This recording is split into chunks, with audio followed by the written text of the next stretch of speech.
Glória a Deus. Boa noite mais uma vez a todos, graça e paz. Amados, como é bom podermos estarmos mais uma vez aqui reunidos em torno da palavra do Senhor. Acabamos de louvá-lo e bendizê-lo pelos grandes feitos que Ele tem feito em nossas vidas. Amados, nós no culto passado nós falamos um pouco sobre o grande trono branco e o dia do julgamento final. É um assunto muito importante, é um evento mais importante de toda a história da raça humana. E nós precisamos ter esse dia muito fresco em nossas mentes, pois será um dia que marcará literalmente nós para toda uma eternidade. E infelizmente, como nós falamos no culto passado, as pessoas não têm esse assunto tão atualizado. E hoje, nessa noite, o que eu quero é dar mais uma pequena olhada para esse grande trono branco. Como eu falei no último culto, a última frase foi que Deus gravasse em nossas mentes esse grande trono branco. Que nós tivéssemos esse grande trono branco todos os dias diante de nós.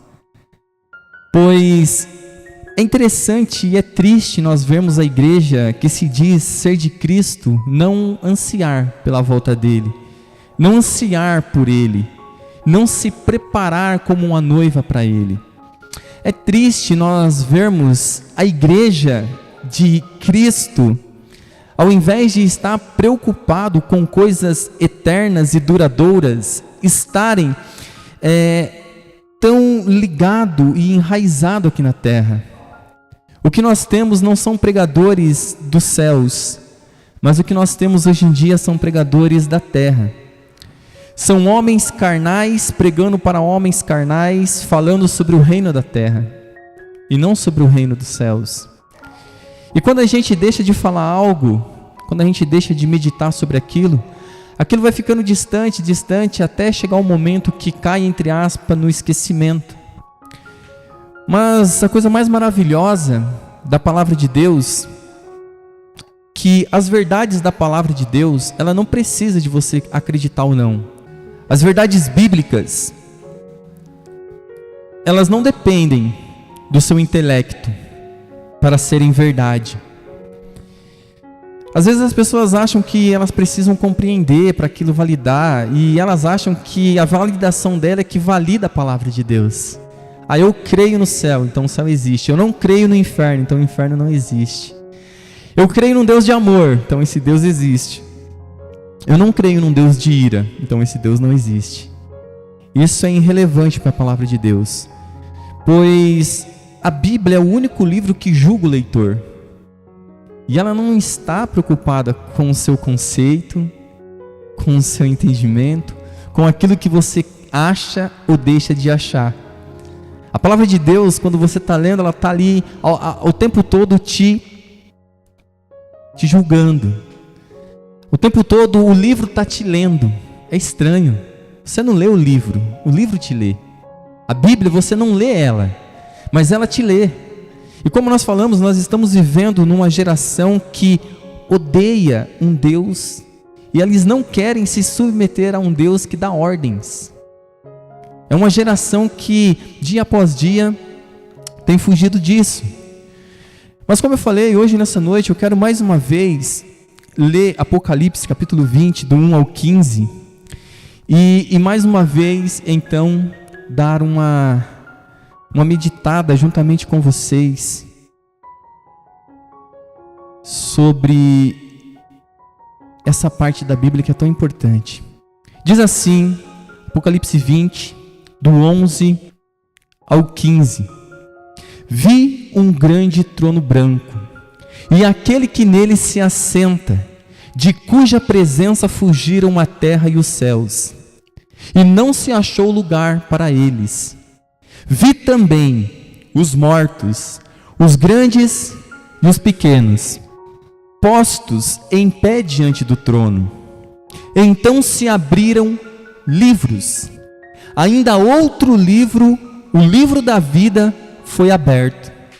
E os mortos foram julgados segundo as suas obras, conforme o que se achava escrito nos livros.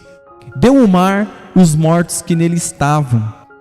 A morte e o além entregaram os mortos que neles haviam, e foram julgados, um por um, segundo as suas obras. Então a morte e o inferno foram lançados para dentro do lago de fogo. Esta é a segunda morte, o lago de fogo. E se alguém não foi achado inscrito no livro da vida, esse foi lançado para dentro do lago de fogo. Amados, esse é o texto da Bíblia mais terrível. Aqui, a palavra de Deus, ela descreve para nós algo majestoso. É o grande, glorioso e terrível dia do Senhor. São duas coisas que se misturam. É um dia glorioso, porém também é um dia terrível. Esses dois eventos acontecerão ao mesmo tempo. Então, amados, mais uma vez, eu quero que tanto eu quanto vocês, hoje nessa noite, meditemos nesse trecho da palavra de Deus. E eu quero que vocês não tirem os seus olhos desse magnífico espetáculo, até que tenham visto a gloriosa pessoa mencionado nas palavras que acabamos de ler, o que estava assentado no trono. Amados, me pergunto se algo do que tenho dito durante todo esse tempo aqui lhes tenha conduzido o pensar solenemente nesse grande dia. E tudo aquilo que eu disser hoje nessa noite, eu gostaria que todos os dias, solenemente, você trouxesse esse grande trono branco diante de ti e aquele que está assentado na sua mente. Pois esse é o grande dia. A nossa geração, eles gostam de profecias. Então eu vou profetizar hoje nessa noite. Quando eu profetizo, a palavra de Deus, ela vai se cumprir. E um profeta de Deus, ele só pode falar aquilo que se cumpre. Então esse grande dia vai acontecer, querendo você ou não. A palavra de Deus, quando ela é mencionada, ela é falada, ela não depende da sua fé, ela não depende do seu intelecto. Por isso hoje nessa noite, o que eu mais temo é que eu tenha falado, mas não tenha alcançado os vossos corações de maneira correta. Tudo que eu quero, cada dia que eu prego, cada dia que eu estou diante de vocês, é que vocês sejam arrebatados, que o seu coração seja quebrantado diante de Deus, que Deus verdadeiramente faça de você um filho dele, que as verdades do Evangelho penetrem em seu coração e no seu entendimento. Então o que eu mais temo é que tenha falado, mas não tenha alcançado os vossos corações. E se não tocar o coração, será melhor eu me calar. Pois, por favor, pensem por um momento naquele que está assentado no grande trono branco. Só por um momento, tenha um vislumbre desse grande dia. O único, idôneo e adequado em todo o universo se assentará naquele trono. E eu e você e todos os homens da face da terra estarão lá diante dele. Não escapará nenhum. Todos os homens estarão diante dele. O apóstolo disse: o dia em que Deus julgará por Jesus Cristo o segredo dos homens, conforme o meu evangelho. Então veja qual a importância de se pregar o evangelho. Veja qual a importância. As pessoas têm fugido disso, de maneira de maneira a não pensar naquele grande dia. Pois as pessoas têm a mania de achar que não pensar sobre um problema ou sobre algo, aquilo vai desaparecer. O juiz tem que ser Deus. Por isso que é importante. Quem senão Deus seria capaz de julgar tantos seres e os julgar com tanta precisão? O trono é demasiadamente grande para qualquer um. Sim, amados. Exceto para aquele de quem já está escrito: teu trono, ó Deus, é eterno e sem fim. Cetro de justiça é o cetro do teu reino. Cristo Jesus, amados, o Cordeiro e o Leão que está assentado no trono. Hoje podemos nos achegar ao trono da graça, mas naquele dia não teremos a graça do Cordeiro, mas a ira do Cordeiro. Essa é a diferença. Hoje nós podemos nos achegar ao trono da graça, nos achegarmos à graça do Cordeiro. Mas naquele último dia, os homens estarão diante dele, diante do Cordeiro, mas diante da ira do Cordeiro. Ah, amados, o que falo hoje nessa noite é assunto de mais suma importância para qualquer homem da face da terra. Não existe outra coisa que eu deveria pregar a vocês senão isso. E gostaria que verdadeiramente vocês levassem isso a sério nessa noite. Pois Cristo Jesus, o Filho de Deus, julgará e julgará como homem e como Deus, e quão apropriado isso é. Ele julgará como homem. Ele conhece nossas debilidades, conhece nossos corações, e não podemos objetar isso, que nosso juiz é Ele mesmo, semelhante a nós. Quem poderia julgar, amados, com um juízo equitativo, de melhor maneira, do que aquele que é osso de nossos ossos e carne da nossa carne? Aquele que sofreu, aquele que experimentou as dores, aquele que experimentou a vergonha, aquele que experimentou o menosprezo, aquele que experimentou as piores coisas como homem. Não haverá desculpa para nós. Ele é carne da nossa carne, osso do nosso osso. Aí está o perfeito ajuste. Ele é Deus e homem, mas não é só isso. Ele é o homem dentre os homens, o mais varonil de todos os homens, o tipo que é o modelo da natureza humana. Ele será a norma em sua pessoa, pois se um homem é como Cristo, esse homem é justo. Mas se um homem não é semelhante a Cristo, esse homem merece ser condenado. Esse maravilhoso juiz só necessita olhar para a sua própria personalidade para ver a lei, e olhar para as suas próprias ações para discernir se as ações de outras pessoas são boas ou são más. Simples assim, amados. Então hoje nessa noite, o que nós temos que fazer, o que nós temos que pensar, o que nós temos que meditar é sobre isso. É olhar e discernir, amados, e discernir esse momento grandioso da história da humanidade. Pois esse será um dia a qual todos os homens, isso inclui nós, eu e você, isso inclui, amados, de fato, as nossas vidas, as nossas pessoas, pois estarmos diante dele será algo grandioso. E a pergunta que eu faço hoje nessa noite é a pergunta que eu fiz no último culto. Nesse ano, que nós estamos já quase no mês 11, quantas vezes você pensou no juízo final? de fato? Quantas vezes, de fato, você se colocou diante do trono branco? Quando foi a última vez que você ouviu alguém pregar sobre isso? Quando foi a última vez que você esteve em um lugar e esse foi o centro da pregação? Onde de fato nós podemos, amados, entender que esse será um dia maravilhoso.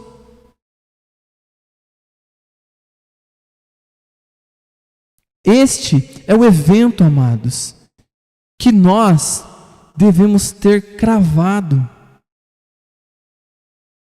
em nossas mentes.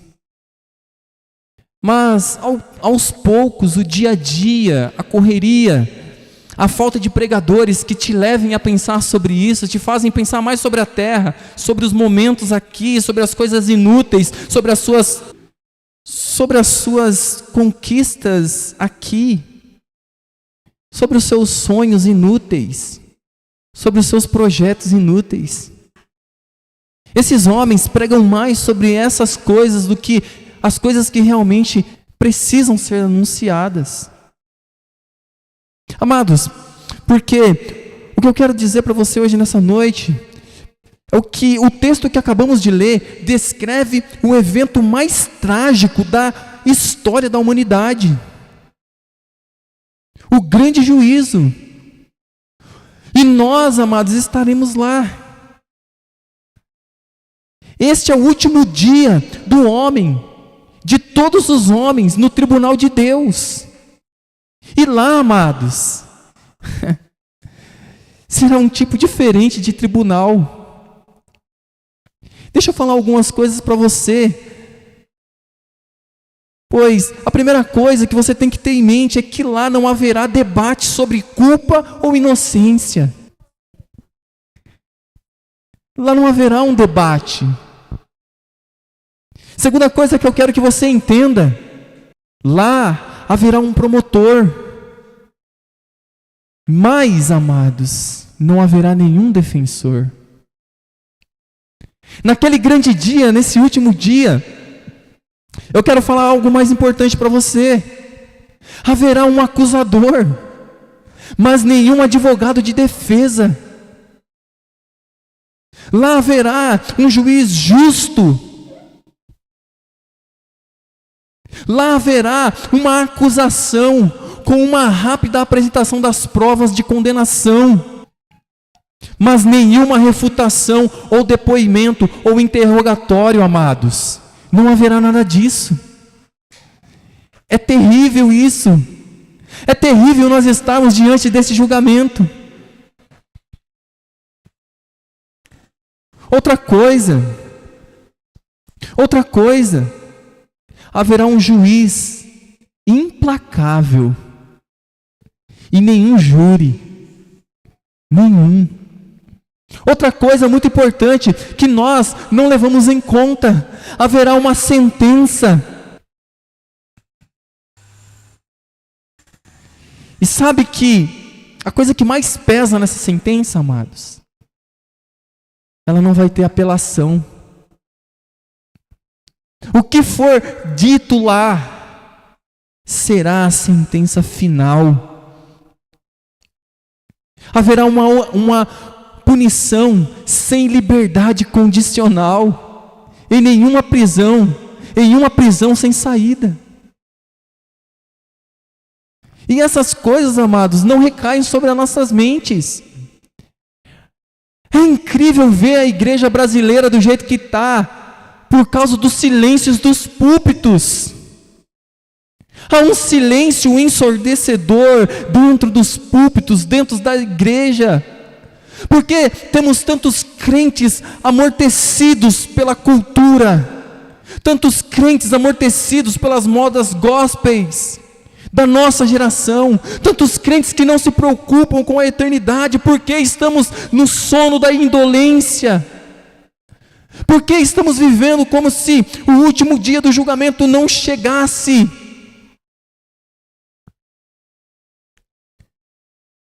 Como eu gostaria que houvesse mais João Batistas, que dissessem em alto bom som, Como eu gostaria de ter placas, outdoor, anúncios em Instagram, em status de WhatsApp, dizendo: raça de víbora, quem vos ensinou a fugir da ira futura?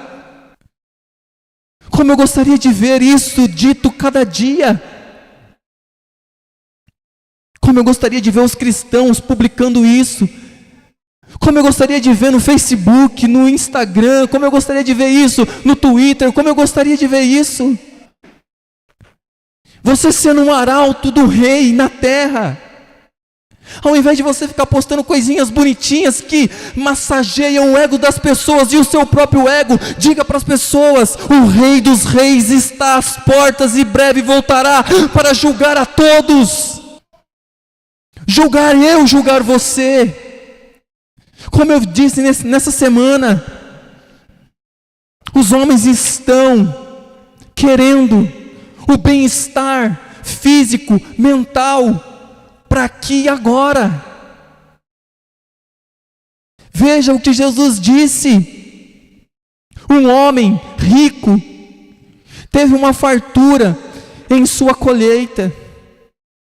E ele pensou consigo mesmo: olha, eu vou ter que aumentar os meus celeiros. Um homem sensato. Talvez você tenha feito isso nesses últimos dias. Eu tenho que aumentar o meu celeiro, porque o que será do meu futuro? E não há nada errado nisso. Veja, esse homem estava agindo como a nossa geração. Dinheiro, dinheiro, profissão, profissão, correndo atrás dos seus sonhos, atrás dos seus objetivos. E quando ele acertou, por assim dizer, na veia, quando o bingo deu certo, como se ele dissesse assim para todos: olha, eu alcancei o ápice. Deus então pergunta para ele: louco,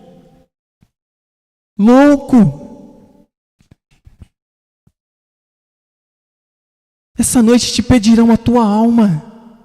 E para quem você tem preparado? Para quem? Então, amados, o último dia, essas coisas que estamos citando, os pequenos tribunais da terra estão muito aquém desse a qual eu estou te apresentando hoje nessa noite. Em algum lugar desconhecido para nós, amados, entre a terra e o céu, entre o mundo como conhecemos agora, e o novo céu e a nova terra, para onde nós iremos, esse julgamento acontecerá. E será a última sala de tribunal a se reunirmos por toda a eternidade. Não haverá mais julgamentos depois disso. Não haverá como recorrermos à sentença. Depois disso, amados, ninguém mais será julgado. E Deus nunca mais agirá como juiz. Você já pensou sobre isso? Ele se assentará naquele trono. Ele julgará anjos. Ele julgará falsos profetas. Ele julgará todos os anjos caídos. Ele julgará todos os homens infames, todos os pecadores que não creram nele. Esse dia é real. Esse momento chegará. Haverá um dia aonde será a última vez que nosso Deus agirá dessa forma. As Escrituras, amados, diante de nós, descreve um evento e o seu significado. E hoje, nessa noite, nós precisamos ter isso. Não só por essa noite. Sabe qual é o problema da nossa geração? Que estamos viciados em palavras motivacionais. Queremos entrar num culto e sair motivado, entrar no outro culto e sair motivado, entrar num culto e sair motivado, com coisas vãs e inúteis. Queremos estar motivados pelas coisas corretas. O apóstolo Paulo diz: se nós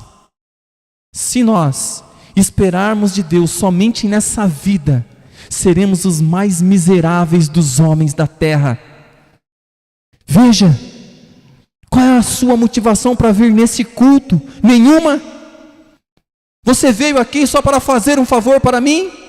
Você veio aqui só para isso? Você está diante de Deus, o Criador dos céus e da terra, e a palavra dele está sendo pregada nesta noite. A palavra dele está entrando no seu ouvido e penetrando no seu coração, esmiuçando ele. Você está diante de um arauto do rei que está anunciando o evangelho. É muito mais do que nós pensamos cada culto. Talvez hoje seja o último culto das nossas vidas. E o que você veio fazer aqui? O que eu deveria pregar para vocês nessa noite? O que eu deveria anunciar para vocês? O que eu deveria falar para vocês? O que vocês gostariam de ouvir? Amados, é algo muito mais sério que estamos fazendo aqui nessa noite. É algo muito, muito mais sério do que pensamos. As Escrituras, amados, é onde o que estamos vendo, é onde todos os seres humanos não redimidos irão chegar com toda certeza também. Todos os que morreram em qualquer época, tanto na passada, quanto na presente, quanto no futuro, em seus pecados, sem o conhecimento de Deus, estarão lá. Todos estarão lá. Todos. Satanás fez o possível para convencer os homens de que não haverá um juízo final, e ele tem feito isso muito bem.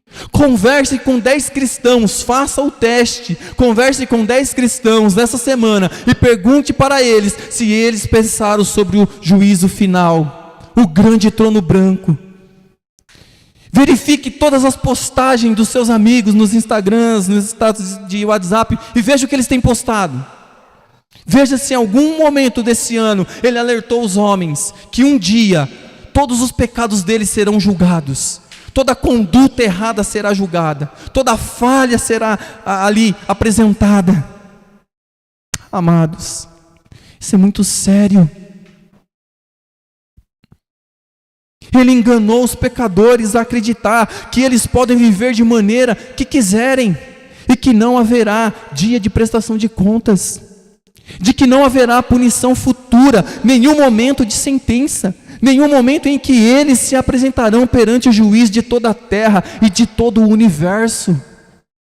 Um juiz justo, que julga com retidão. O ateísmo, ou qualquer ideia que faça de Deus alguém passivo e tolerante com o pecado, é parte do engano de Satanás. Veja, é bem isso, amados. E hoje nessa noite, a popularidade da teoria da evolução também é baseada nesse engano. É uma boa fuga imaginar que o ser humano surgiu ao acaso e desaparece para sempre quando morre. Seria bom para os que confiam nessa mentira que Deus não exista. E o que nós mais temos visto são cristãos que agem dessa forma. Eles vivem como se Deus não existisse. Eles agem como se o céu não existisse. A conduta como se o inferno não existisse. Dia após dia, como se o juízo final não chegasse. Há um silêncio ensurdecedor nos púlpitos sobre este assunto. E é triste você ver as igrejas fazendo cada coisa, amados. Cada vez mais entretenimento, mais entretenimento, mais entretenimento. Culto disso, culto daquilo, encontro disso, encontro daquilo. E as pessoas entorpecidas por este Deus deste tempo. O Deus deste século cega. E as pessoas não querem ser despertadas. Então hoje nessa noite é muito importante nós olharmos isso que estamos dizendo. Deste julgamento, amados. Um julgamento sério, rígido. Aonde todos que serão condenados não se levantarão contra a sentença destilada contra eles. Porque se Deus não existisse, amado, do que nós estamos falando, não haveria ninguém a quem eles deveriam responder. Os homens gostam de viver assim. Hoje, os homens não gostam de responder a ninguém. O sistema de autoridade posta por Deus está desaparecendo. O homem já não quer mais ser sujeito a Deus. A mulher não quer ser sujeita ao marido. Os filhos não querem ser sujeitos aos pais. Os empregados aos seus patrões. Veja. E isso ao pouco vai minando, até chegar ao ponto de falar, nós não precisamos responder a ninguém. Somos donos de nós mesmos. Então por isso é bom que Deus não exista. Porque se Deus não existir, a quem eu vou responder? Não há ninguém para julgar. O homem está livre do medo da responsabilidade final. Livre para pecar como quiser. E então simplesmente deixar de existir. Isso é maravilhoso. É a mentira mais suculenta que Satanás pode dar para o homem. É dizer para ele, olha, viva como queira. Não se enquadre nos padrões bíblicos. Não se encaixe a esse Deus. Faça o seu Deus. O seu ego é o seu Deus. Viva para você. Porque depois que você morrer, você vai só deixar de existir. E aí você pergunta para os cristãos, você acredita no inferno? Acredito. Mas eles não acreditam. Você acredita no juízo final? Eu acredito. Mas eles não acreditam de fato. Dizem isso da boca para fora. Estas, amados, são as mentiras enganosas de Satanás ao longo dos séculos. Ou não há Deus, e portanto não há responsabilidade. Ou Deus que existe não é um Deus que vai nos julgar de forma alguma. Tem outra que diz, ou existe um Deus, mas quando morremos, a vida acaba e caímos no esquecimento da aniquilação. Simples assim. Essas coisas, amados, ajudam esses homens. Tudo isso são mentiras do inimigo. Imagine como o apóstolo João se sentiu ao escrever a visão que recebeu sobre a ressurreição dos ímpios. Uma visão da condenação eterna. Amados, a linguagem aqui é simples. A linguagem aqui, amados, ela é direta. A linguagem aqui, amados, ela é dura. A linguagem aqui, amado, é sem nenhum embelezamento. Sabe por que eu amo a palavra de Deus? É que diante de coisas tão claras, os homens estão cegos, em escuridão. Textos nítidos como o sol que brilha ao meio-dia. Os homens olham e não conseguem enxergar. Ah, amados, o vento que é descrito aqui no versículo, dos versos 11 a 15, é o vento que Jesus chamou em João 5:29, de ressurreição do juízo. Sim, tão poderoso é esse vento, que todo o universo se desintegra. O universo inteiro se dissolverá. Veja, não haverá lugar para o sol e para a lua. Eles fugirão da presença de Deus. Eles fugirão diante desse esplendor. E como nós estaremos lá? Imagine por um instante você sendo chamado, a voz de som de muitas águas, chamando você pelo seu nome, para se colocar diante dele daquele dia, para prestações de contas. E o fogo que caiu do céu para devorar os rebeldes de Gog e Magog. O exército rebelde do mundo que se uniu sobre o poder de Satanás e seus demônios no final do reino de 1000 anos. Agora se tornam a glória de Deus, uma energia branca em chamas que incinera o universo todo. Todos estarão lá. Todos estarão diante dele. Temos aqui a descrição, dissolução, aniquilação total.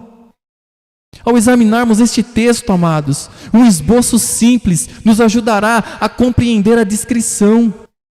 Primeiro veremos a cena e depois a convocação. Então, o padrão e depois a sentença. Simples assim. Amados, a cena que eu quero que vocês tenham em mente vi um grande trono branco. E nós falamos muito sobre isso no último culto. Depois, a segunda parte da cena aquele que nele se assenta, de cuja presença fugiram a terra e o céu, e não se achou lugar para eles. Consegue imaginar isso? A Bíblia, ela nos leva a enxergar essas coisas. A outra cena, amados, vi também os mortos, os grandes e os pequenos, postos em pé diante dele. Consegue descrever essa cena?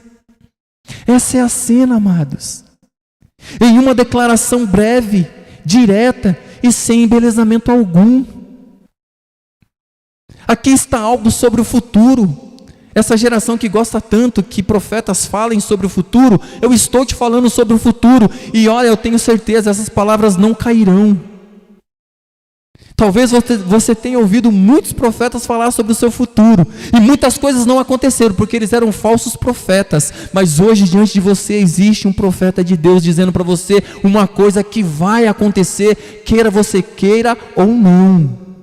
Porque é a palavra de Deus, e a palavra de Deus não volta atrás. É algo verdadeiro. Essa é a cena, amados. Um grande trono branco, e diante dele todos os mortos, grandes e pequenos. Na descrição, há 2 capítulos em Gênesis. Na incriação, alguns poucos versículos. E o Deus da criação torna-se o Deus da destruição. O Deus que moveu e trouxe à existência, torna o Deus que move e elimina a existência. João diz: eu vi. Uma frase muito familiar, para introduzir uma nova visão, ou uma nova dimensão para uma visão. Conforme descemos para a segunda vinda de Cristo, é uma sequência de eu vi nesses versos. João relata o que ele viu. E o que ele viu? Ele diz: o céu aberto e Jesus vindo. O que ele viu? Um anjo executando juízos proferidos por Deus. O que ele viu, amados? A besta e os reis da terra pelejando contra o Senhor e o seu exército. O que ele viu? Um anjo descendo com uma chave e uma corrente para prender Satanás. O que ele viu? Tronos onde reinarão os santos. O que ele viu, amados? Um grande trono branco ocupado por alguém cuja presença fugiram a terra e os céus. O que ele viu? Os mortos, os grandes, os pequenos, postos em pé diante do trono. O que ele viu, amados? Ele viu um novo céu e uma nova terra. Aqui está o que ele viu. Aqui estão as coisas que este homem observou. Aqui está a sequência de visões. Aqui está a sequência de mudança. Aqui está dentro das visões que resumem o fim da história humana. E eu vi desencadeia cada nova frase. O que ele viu desencadeia cada nova frase, começando com o retorno de Cristo, seguindo pelo reino de 1000 anos, e então o grande trono branco, o julgamento e os novos céus e a nova terra. Lembre-se que o juízo do trono branco virá, com certeza. Ele virá após a destruição total dos rebeldes no final do reino milenar. Ele virá após Satanás ser enviado ao lago de fogo, onde estará para sempre junto com a besta e o falso profeta. Ele virá, amados, após todos os santos já estarem com os corpos glorificados e transladados da terra. Esse será o fim da humanidade. A humanidade não existirá mais. Um universo físico como conhecemos hoje, então não será razão de existir, não terá razão para existir, especialmente um universo físico que foi manchado pelo pecado.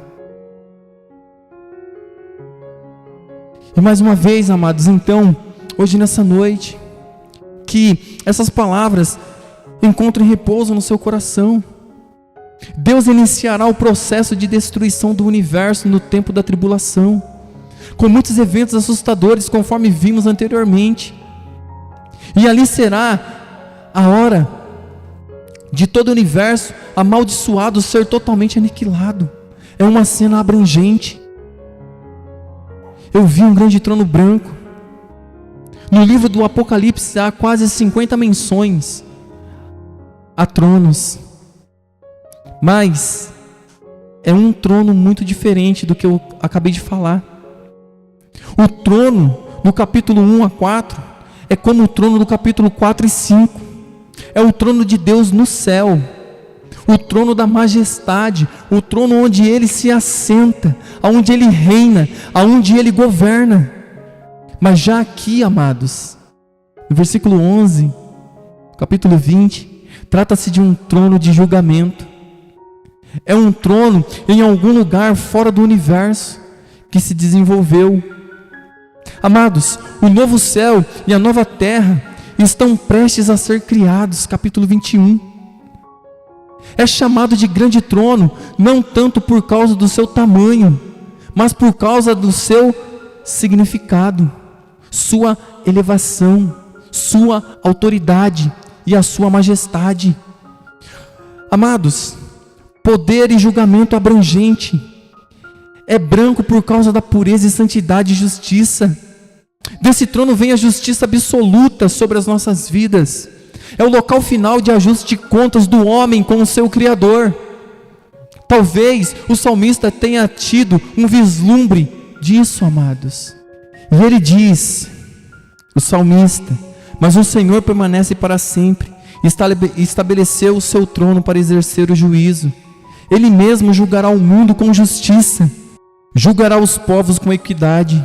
Salmos 9, 7 e 8. Amados, quero falar um pouco, só para fecharmos, também junto com o salmista. E certamente Daniel tinha este trono branco na visão que deu a ele, que Deus deu a ele. Daniel, ele diz assim: e eu continuei olhando, até que foram postos uns tronos, e um ancião de dia se assentou, e a sua veste era branca como a neve, e o cabelo da sua cabeça como a limpa lã, e o seu trono chamas de fogo, e as rodas dele fogo ardente. Um rio de fogo manava e saía de diante dele. Milhares de milhares o serviam, e milhões de milhões estavam diante dele. Assentou-se o juiz e abriram-se os livros. E então João escreveu, e o que estava assentado sobre ele, de cuja presença fugiu a terra e o céu. Apocalipse 20, 11. Essa é uma declaração maravilhosa, e quero que você a compreenda, porque tem implicações tremendas, amados. Ao longo do livro do Apocalipse, Deus é aquele que está sentado no trono. Ele diz: e logo fui arrebatado em espírito, e eis que um trono estava posto no céu, e um assentado sobre o trono. E o que estava sentado era na aparência semelhante à pedra de jaspe e de sardônio. E o arco celeste estava ao redor do trono, e era semelhante à esmeralda. O verso 8 diz que as quatro criaturas vivas proclamavam diante de dia e de noite: Santo, Santo é o Senhor Deus, o Todo-Poderoso, que era, o que é e o que há de vir. No capítulo 5, há aquele que se senta no trono. No capítulo 5, há aquele que se senta no trono e um livro está em suas mãos, e tem que ser, porque ele mais tarde entregará aquele livro ao Cordeiro, que é Cristo. Em Apocalipse 5:1 diz assim: e vi na destra do que estava sentado sobre o trono um livro, escrito por dentro e por fora, selado com 7 selos. Eis aqui o leão da tribo de Judá, a raiz de Davi, que venceu para abrir o livro e desatar os seus 7 selos. E veio e tomou o livro da destra do que estava sentado no trono. E ouvi a toda criatura que está no céu e na terra e debaixo da terra, o que está no mar e a todas as coisas que nele há, dizer ao que está assentado sobre o trono: é o Cordeiro, sejam dadas ações de graça, honra e glória e poder para sempre. E assim, amados, nós paramos por aqui. É assunto para muitos dias, para muitas pregações, como eu sempre gosto de trazer muitas coisas importantes, porque são assuntos importantíssimos para a fé cristã. Mas que o Espírito Santo possa trabalhar na sua mente e no seu coração, que você possa sair daqui hoje cheio da palavra de Deus, que você possa compreender essas coisas através do Espírito Santo. Como nós falamos, haverá esse julgamento, haverá esse dia, e ninguém poderá fugir, não terá para onde fugir, não terá para onde correr. E que Deus possa nos orientar, que essa verdade possa estar sobre o nosso coração hoje e sempre. Vamos orar a Deus, vamos agradecê-lo. Pai amado, obrigado, porque até aqui o Senhor tem nos dado graça, força e sabedoria. Pai amado, como é maravilhoso podermos olharmos para o seu trono, o seu grande trono branco de justiça, de julgamento. Pai, como nós poderíamos ficar anos aqui meditando sobre este acontecimento na história, que é um grande dia, como a tua palavra diz que será o grande e terrível dia do Senhor. Pai, como isso será maravilhoso para nós, e como será terrível para os ímpios, para Satanás, seus demônios, o falso profeta, o anticristo, a besta. Como será terrível esse dia para eles, ó Pai. Mas para nós que estamos em Ti, já fomos julgados e temos, ó Pai, a salvação, será um dia glorioso. Nós oramos e Te agradecemos por tudo, ó Pai. Amém, Jesus. Amém.